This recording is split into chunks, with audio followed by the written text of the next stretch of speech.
Yes. All right, welcome to the next episode of Discipline, Desire, and Dedication. My name's Dakota Lang, co-host Garrett Cotton. What's up, bro? What's up? Yep, episode 33. Uh-huh. You said that's your lucky number, so it's gonna be the 20,000 views. Yeah, we gotta get a lot of views on this one. Let's Lot talk of about views. some nitty gritty stuff, huh? Make sure you like, comment, and tell us your favorite food. Oh, I guess on this one we could talk about like our plans. Doesn't Yeah. hurt to talk about like our plans. I guess we could really announce like the raffle that we're gonna be doing. That's Yeah. probably the best thing because we'll get some people to get on here and we'll do a little clip from the Kinda, raffle. but before we jump into that, let's you do a recap of your year, Mhm. and then I'm gonna do a recap of my year. I guess we can kind of interview each other a little bit, and then we'll talk about the vision for what we got going on with DDD. All right. So year recap. It's a blur. I don't remember this year. Just kidding. This year, so I started off the year as a market owner. Yeah, I've had a full year in the market owner role. February, we did a split for Austin, Texas. Yep. July, we did a split for South Denver. November 1st, we did a split to Nashville. And then we sent off some heavy hitters. Or I say heavy hitters. It was Dylan. Dylan Crafasi. Uh-huh. We sent off his team to Charlotte to help out over in Charlotte. So all year long, Yep. up and down, up and down. It's been a battle, but I'd say we came out on top. We won the battle. It's been a lot of lessons learned, constant recruiting, constant training of new closers. Which, I mean, at the end of the day, it increases our training abilities to have new people to train, new people coming in, all that kind of good stuff. Mm-hmm. Aside from work, great things that happened. So February, I had my first child. I think in July or August, we found out about my second child. So baby number 2 is due in March. Wow. Along with that, me and Caitlin got engaged. We've had, it's just a lot of stuff has happened. You think about it. Yeah. This whole year has been a blast. I feel like I've only been in this company for 2 years, but I feel like I've been here a lifetime. Mm-hmm. Just because of how fast everything happens in our company. Yeah, the days fly by. Yeah. It's been really good, though. But, I wouldn't have changed anything at all. There's not a single thing that I could think of that I would have changed. Maybe a couple trips to Louisiana I wish I wouldn't have gone down. Mm-hmm. But that's about it. Got sick one time. Yeah, I got sick because I ate McDonald's in the airport. Don't eat McDonald's. I don't eat McDonald's no more at all. That was the day that they had, what was it? E. coli. They had an E. coli breakout. And that's because you was eating too many of them Big Macs. Double quarter pounder. Double quarter pounder. Yeah, I got the double quarter pounders, and I will never eat one of those ever again. So, yeah, it tore me up. And I never eat McDonald's. It was just like the one time that Caitlin, pregnant ladies get what they want. And she told me that she's hungry and wanted French fries. So I had to go to the bathroom, so I just get McDonald's too, Yeah, so. Had to pay for that one. Yeah, I'd rather be just hungry rather than just eat McDonald's and have to go through that again. It was terrible. I took off of work like 3 days, and I don't take off of work. I could be sick. I'm still going to come into work. Yeah. And I had to take 3 days where I could not come into work. So that was bad. That was probably like the lowest point of the year, was just being sick with E. coli. Mm-hmm. Other than that, we rode the wave of, a lot of highs, a lot of wins, 3 record-breaking months. No, probably more than that. Mm-hmm. We had 3 back-to-back. August, September, and October. Yeah, August, September, October were 3 record-breaking months. We've done up to $1.65 million in revenue in the month of October. I think we're going to finish the year just shy of $13 million for the year, which is pretty incredible to think about. We're just a bunch of people from Louisiana. Yeah. They came from nothing to having, that's just this office. That's not counting South Denver, Austin, Texas, and, Nashville. We've probably sold, what are y'all close to? Y'all probably a whole year. We're probably about $8 million. Yeah, so think about it. We've done over $20 million worth of revenue just from a bunch of Louisiana boys that came out here to sell windows. Mm-hmm. That is incredible. $20 million. Yeah. And it's going to be bigger next year. Yeah, no, it's crazy. Yeah, this year's been crazy, man. I like we were talking about, before we went live, is that, we look back on it. This is about the time that we started the podcast. A year ago. A year ago. We were sitting in here right before the break.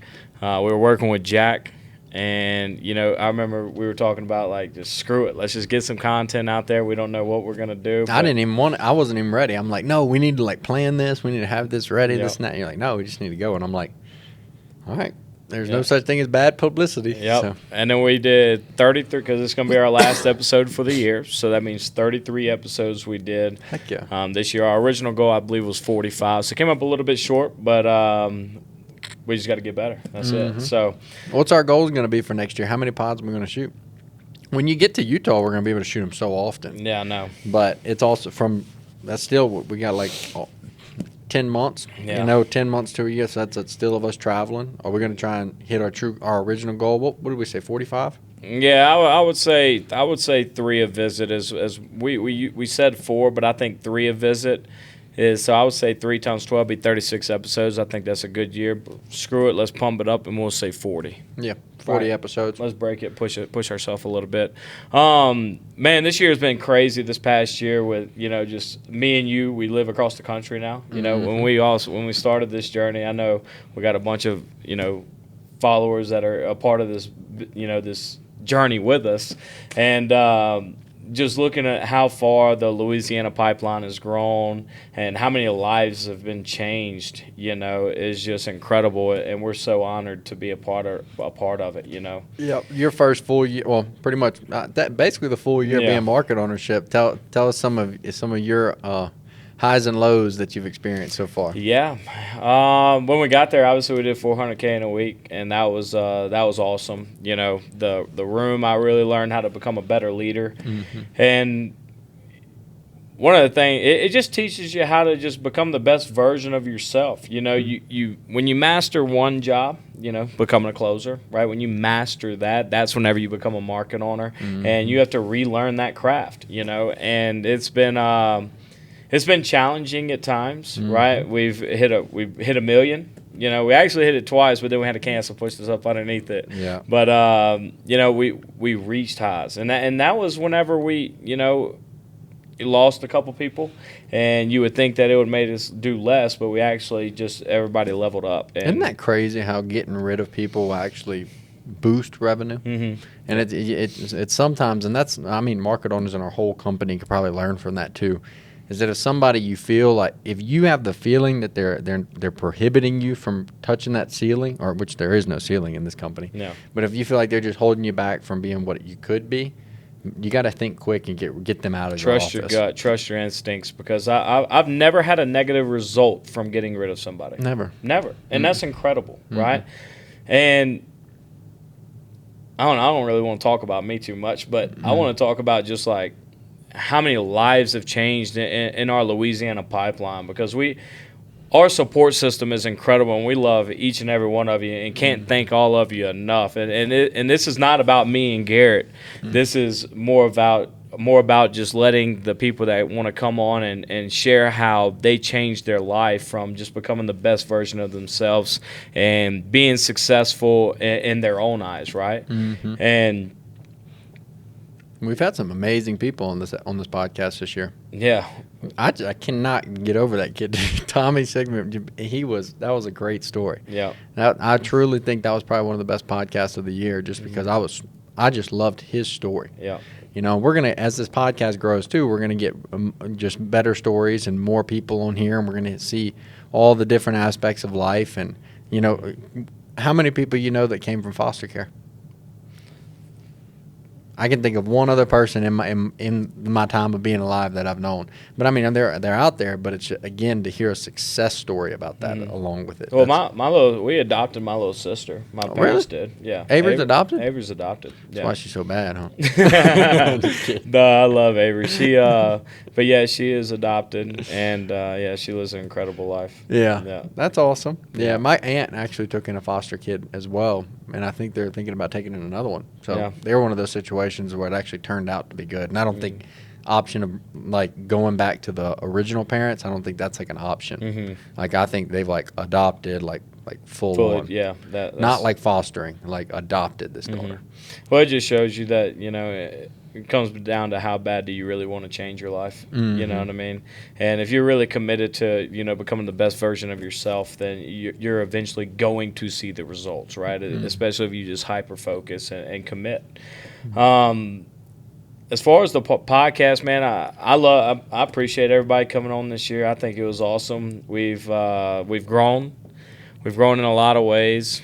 Jack, can't thank Jack enough for everything that he does. We have some big plans in 2025. Mm-hmm. We can kind of talk about those a little bit. We got our the merchandise, right? We're going to building out a store. So that'll be cool for people to be able to go in there, buy hoodies, do whatever. Yeah, and we're going to get a lot more stuff too, because even the bags. I doubt people are going to be going too big for the bags, but like the hoodies, I the carry my beanies. bag every time. Yeah, I use mine. Carry-on bag. Yeah. Yep. So like the hoodies, the beanies, the shirts. Honestly, it's just a great brand in general. It keeps. It's a purpose. There's like a vision behind it: discipline, desire, and dedication. I remember knocking doors and coming across a guy that had a shirt that said "Choose Hard." Yep. That's all it said. But I was like, dude, I'd wear that shirt. Yep. Choose hard. Yeah. But I love the idea of like what this is going to come, and I'm excited to see what it is going to become over the next 2, 3, even 5 years. Yeah. Because we're really just getting started. Just literally just getting started. I wonder how many podcasts, like the big guys, like the Joe Rogan Experience and stuff, how many podcasts they do per year. Do you think it's like, do you know the stats on that maybe, Jack? Yeah, how many? Because 33, I feel like that's a lot, if you think about it. But we're probably like so small compared to people who do it like all the time. Mm-hmm.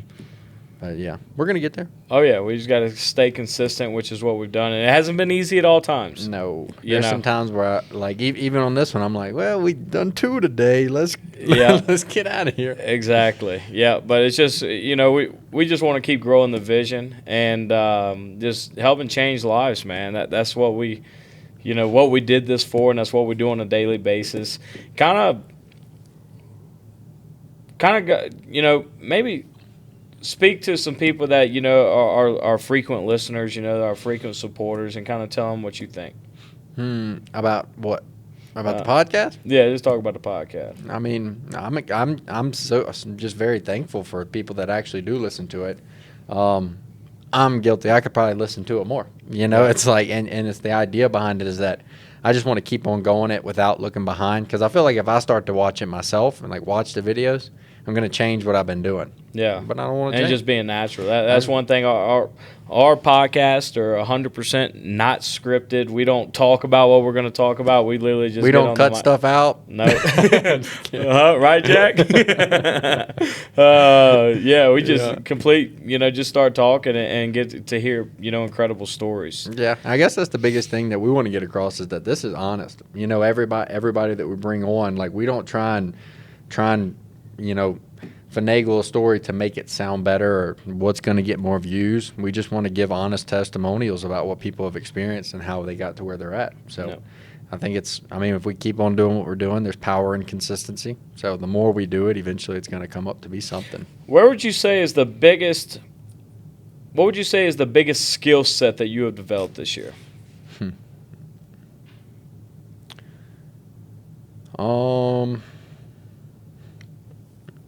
Skill set to have developed this year, I would say, speaking.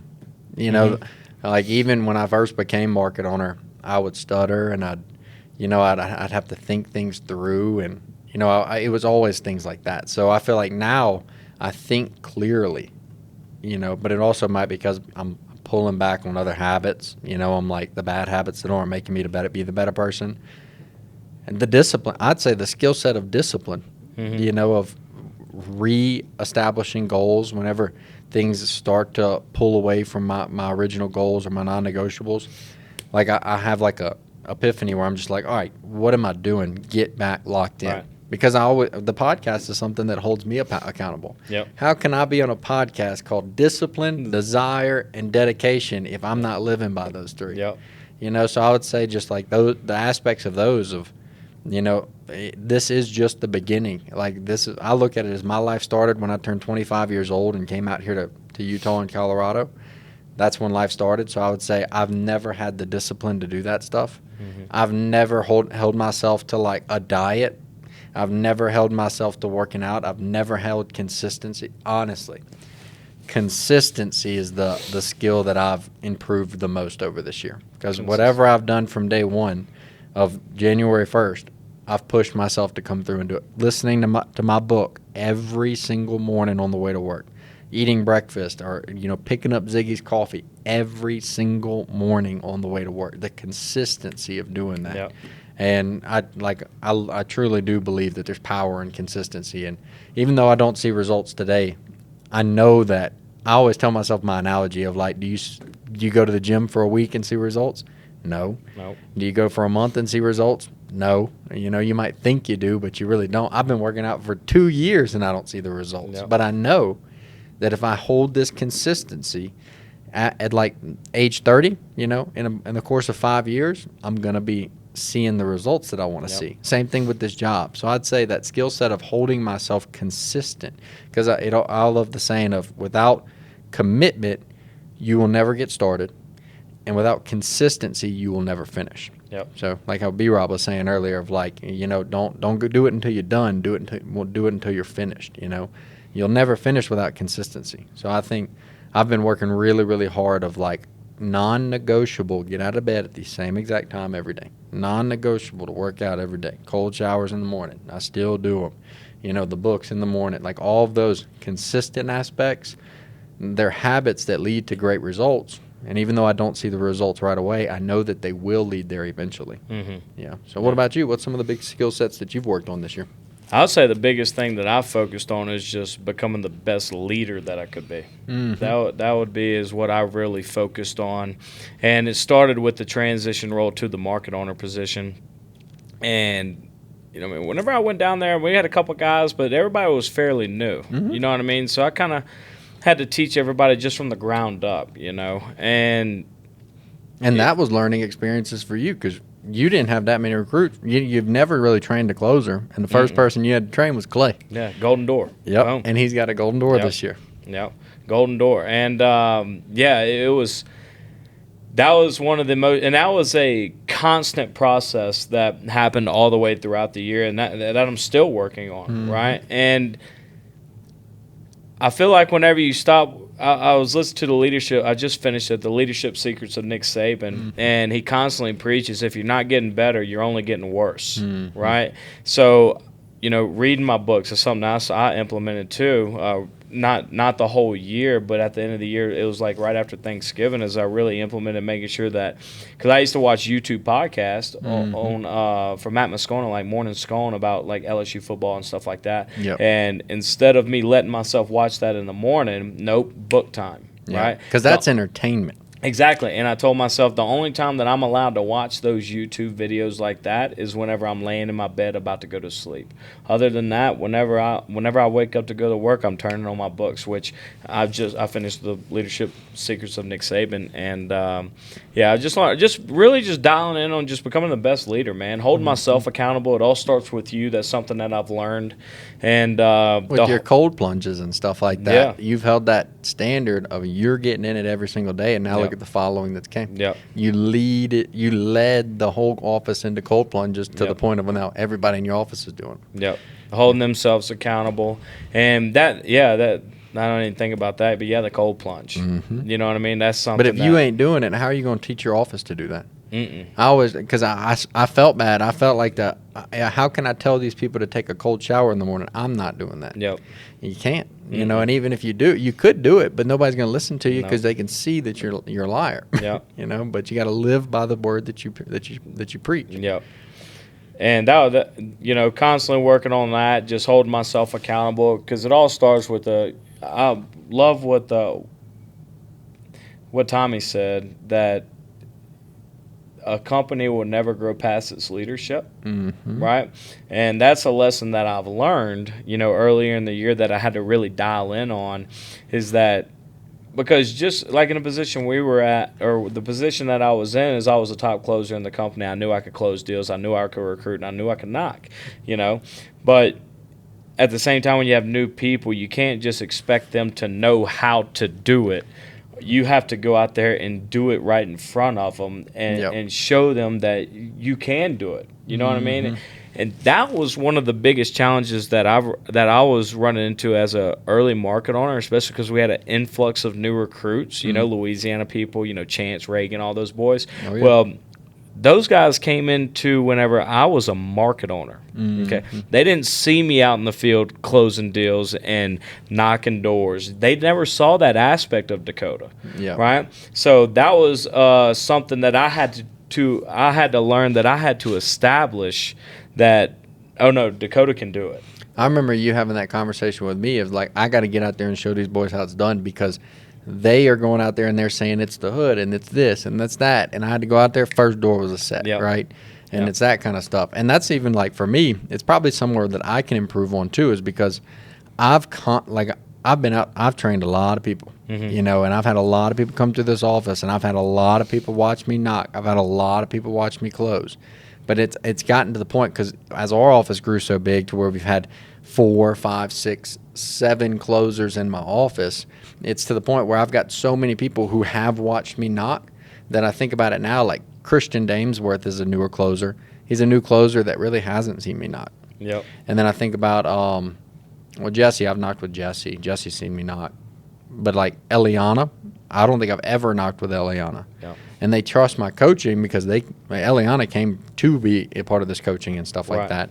But I have to remind myself that they haven't seen me do the hustle. It's just what they've heard. Yep. And it's hard because it's hard to get that. It's a different aspect of leadership. Yeah. Because whenever you preach, lead from the front, lead from the front, lead from the front. Well, in the position that we're in right now, you're not necessarily leading from the front because you're not in the field with them every day. Yeah, I've looked at it as like a sports team. I'm the coach, and the coach ain't out there throwing balls. Yeah, the coach ain't blocking. You know, the coach ain't doing that. The coach has to see the vision. They have to see the offense and the defense, and they have to give the game plan. Yeah. Versus you got to trust your teammates that they're going to uphold. I mean, not your teammates, your players, that they're going to do what their position is required of them. Right. Do your job. Yeah, and that's where it's like lead from the front. But in our world, the only way that we can lead from the front is sales activities. Yep. Or what we're doing outside of work. Yep. And I think that's the biggest contributing factor to why we've had success is because we hold people so accountable outside of this office. Yep.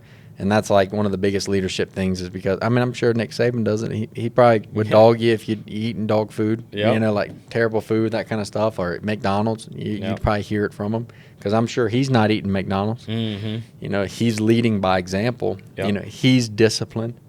You know, disciplined people don't like undisciplined people. You know, disciplined people make good. What does he say? He said, undisciplined people make dumb choices. Oh, yeah. Disciplined people make some solutions or whatever it is. But that's like what we're dealing with every day is like, in order to make those right decisions, we have to be disciplined. And that's how we get to lead. I'm trying to lead these people and trying to show them how to be a market owner. And and it's almost to the point now where it's just showing people how to become a great person, right? Mastering the best version of themselves, and that starts with accountability. Yeah, right. And you can't lie to yourself. You can't lie to yourself. You know, I always tell people that if you had a friend that lied to you as much as you lie to yourself, would you be friends with them?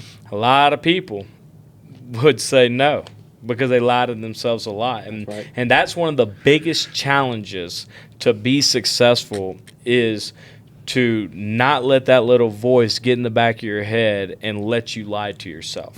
Because if you can lie to yourself, you can lie to anybody else, right? Yep. And if you let him get the best of you one time, he gets bigger. Yep. He gets louder. Stronger. Yeah, but it's, again, habits form habits. If you listen to the bad, you're only going to get worse. If you listen to the good, it's hard, but it's going to get better. That's awesome. Yeah, let's. I'm excited for 2025, man. We got some good people coming on in January. You want to talk about the giveaway a little bit? Maybe talk about. Yeah. So we're going to be doing a giveaway. As far as the giveaway, in order to be entered into the giveaway, we're going to do a like, subscribe, or a repost. We haven't really filed it all down to the specifics just yet, but this is in the works. And we're going to be doing a $5,000 trip giveaway. So pretty much you decide where you want to go, and we're going to give you $5,000 to go. Are we going to book the flights for him too aside from that? It'd be nice to have $5,000 of spending money over there. Jack's going to book everything. Yeah, Jack will book everything, and he'll get it all set up. But maybe, yeah. So it's a great giveaway, though. Right? Yeah. But we'll do something like that just to kind of increase our brand and, get a little bit more recognition. And, it's as it grows, it's going to grow with the apparel store, and then we can kind of get people to start wearing the brand and, repping it and being proud of it. And, we just got to keep on sticking to what we're doing. Yep. And changing lives, man. Influencing people. That's the best part, Mm-hmm. And from that, me and you ain't nothing special. No, and I think that the giveaway, as long as with getting our brand out there and getting bigger, it's just going to help us to get more people on the podcast to hear different stories. Because maybe like Tommy Sigmund, I've never heard of him like anything like that. I didn't know who he was, but through this podcast, we've been able to get him on the podcast, and now from that, we might be able to help him. Yep. We can help him with the goals that he's trying to achieve. Yep. Because as far as sales go, I say door-to-door sales is the truest form of it, because they did not want to talk to me, and I've got to convince them otherwise. Yep. So if we can get out there and just go out and just put ourselves out there, we could help. We could be assets for his future. Yep. And I just loved the idea of like what's gonna come from this. Mm-hmm. Because that's what we're doing this for. Absolutely. Mm-hmm. Well, heck, man. We appreciate all the love and support. Make sure to like and subscribe to the channel, share the post as well. And if you're interested in possibly coming on the podcast, make sure you drop a DM, DM to us, and we'll definitely get back with you. And we won't see you before the holidays for Christmas, so everybody enjoy your family and friends over the holidays. Do you have any big plans over the holidays? Not really. We're staying up here. My dad's going to come up. His birthday's December 23rd, so we'll get him. I got him a first-class ticket, United Airlines. Let him ride up here in luxury. And he'll come up, and he's going to stay. I think I want to rent snowmobiles and get him up there because he's a little bit bad shape, so he can't do no hikes or nothing. So we'll put him on a snowmobile, and I think the Crofassis are coming up, and that's my second family, so I'll probably hang out with them a little bit on the evenings, right after holidays, Christmas and whatnot. What about you? You going anywhere? Yeah, we're going to do a little deer hunting. Hang out with the grandpa. Yeah, hang out with both of my grandpas and my dad, so we're going to go see if we can kill some deer. So. Awesome. But, hey, we love all of y'all. Thank y'all so much for watching. Make sure to like and subscribe to the channel. And enjoy the holidays with your family. Be safe out there. And let's go into 2025 and set some high expectations, some high goals, and let's go make it happen. Heck yeah. See you Thanks, next time. Guys.